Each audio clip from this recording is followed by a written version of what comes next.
Welcome back to the Real Estate Play-by-Play. Welcome back. So this topic, getting traded. Dun, dun, dun, dun. Dun, dun, dun. It's a sensitive topic. Yeah, that's a nice way to put it. It's a sensitive topic. So how it used to be in sports, as you guys are probably aware, you would get drafted onto a team if you were fortunate enough, whether it's in baseball or basketball or football. And then you would stay with that team for pretty much, hopefully, the whole life of your career, right, in that sport. So, like, if you say names like Joe Montana, you're thinking, what sports team? Football. My grandmother's love, I think. I think she loved that guy. Right, exactly. And if people say Michael Jordan, you're thinking Chicago Bulls. Like, these are the names that you associate with the teams because they're with them for so long. Now, nowadays, that's not the case so much. You know, it's a rarity that a player stays with a team long term. They'd like to, I think, but because of all the different trading things and situations that come up nowadays, they're moving more frequently. So you might get drafted and 2 or 3 years in that city and your family's starting to put their roots in, and you go to work and that team is going to trade you to another team. Yeah. And like sports and in life, we don't always have long-term plans that meet our initial expectations. Right. So if you get married and you're planning this whole life together and then something happens, whatever that is. Plans change. And you decide that it's in your best interest or both your best interests to get a divorce. Right. And so, it's funny. It's not saying, tell God your plans and he'll laugh at you. But it's true. Totally. It's like you have in your head what you think your life is supposed to be like. And then something else happens and you have to call an audible, make a change. Adjust. And that's kind of what this episode is about. Right. And there are a lot of considerations when you're talking about, marriage, divorce, real estate. There is so much to consider that I don't think people necessarily think about, right? Especially in some states that are considered community property states, like California is. So California is one of these states where automatically a spouse has half interest of everything. It's just kind of assumed that anything that is acquired during marriage belongs to both people. And a lot of people don't think about that, right? We get situations where even outside of a divorce situation, one spouse comes and says, I want to buy a rental property with my brother, whatever it is. Yeah. And the first thing I ask them, if they're married, is, is your spouse on board with this plan? And they go, well, it doesn't matter. She's not part of it. Oh, but it does. In California, it does. So in California, the way things work with regards to real estate is the spouse is involved. So that spouse either needs to sign documentation at closing to go on title or to go off title. Now, is that a quit claim? Quit claim deed. Yep. Got it. So if they are not going to be part of the transaction, they have to physically sign a paper that releases their interest in that property, their community property interest, and they have to physically be with a notary and acknowledge that they are not part of that transaction, which makes it sole and separate property. And a lot of people don't realize that going in. And sometimes you have situations where, they might be mid-divorce, right? That happens all the time. Mid-divorce, someone's trying to buy their new home. And unless the divorce is finalized, even if it's filed, all of those things, the spouse has to be involved.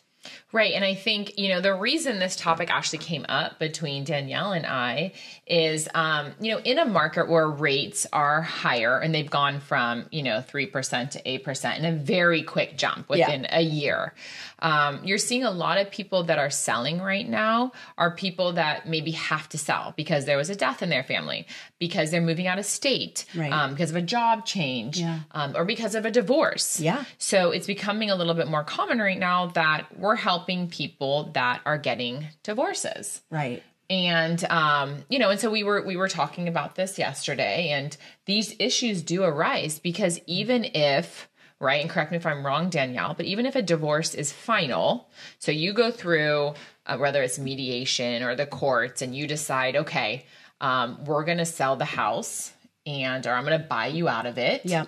And that gets all finalized. And then they come to a realtor and say, okay, I want to sell this house. Right. And they go to a mortgage broker and the other spouse says, okay, I want to buy a house. But they haven't taken into account any of their options in regards to selling or buying.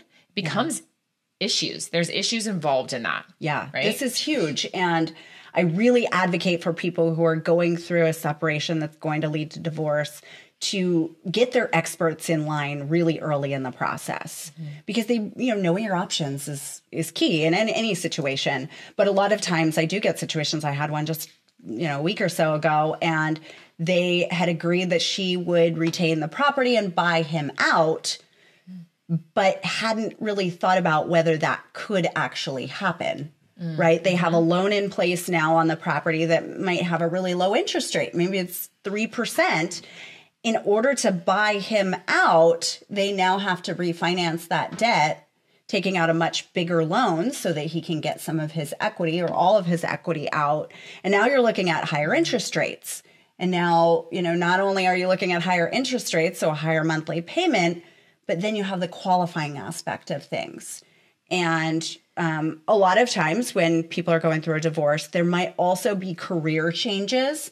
Someone who may have been a stay-at-home parent is no longer a stay-at-home parent, is returning to the workforce.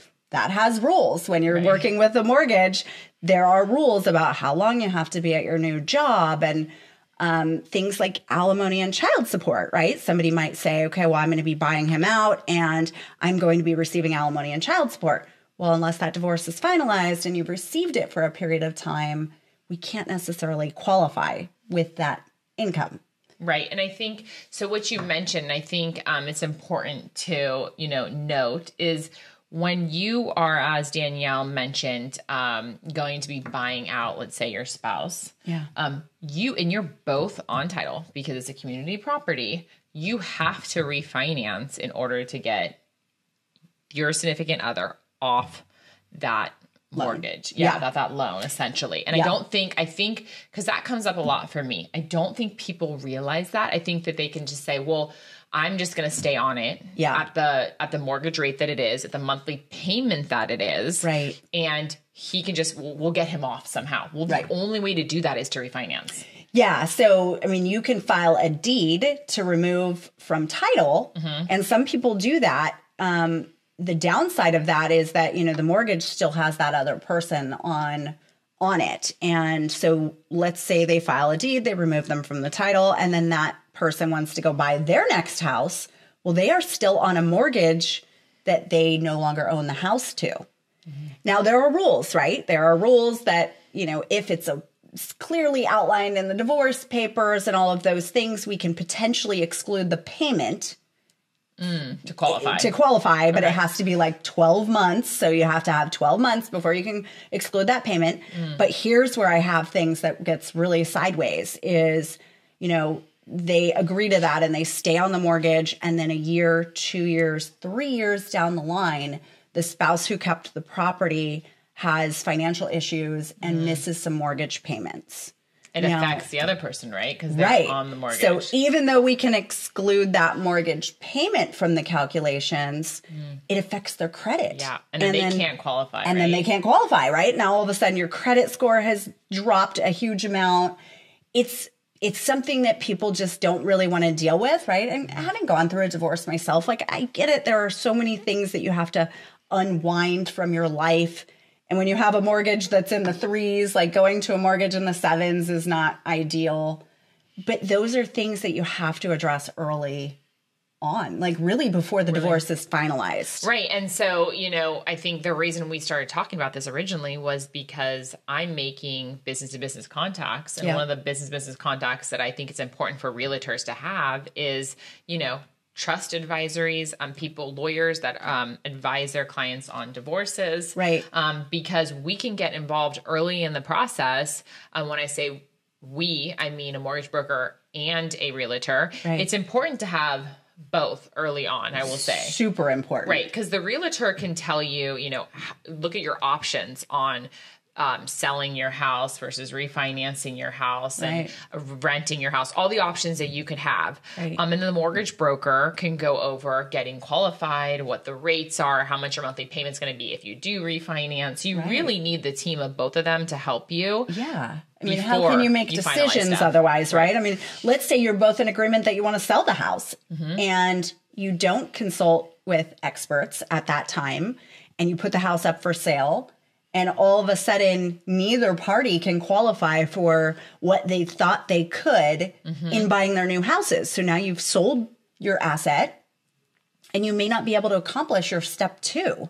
Right. Like or you can accomplish it, but your payment is going to be drastically different than you expected it might be. Right. And so you may have made different plans if you had walked through those scenarios early on in the process. So attorneys are amazing, right? But their main job is to protect you at a, contractual level. And so some of the things that they might be putting into a divorce decree either may not be possible on the mortgage side, or they haven't thought about, all the ins and outs of how that can work. And so it's really, really, really important before you finalize that paperwork that you have even the divorce paperwork reviewed, right? One of those things like being, let's say one person is going to keep the loan and the property. Does that paperwork clearly outline that mortgage and the property are being fully taken over by the current spouse? Right. Exactly. That's huge, right? And it makes a difference on what they can qualify for in the future.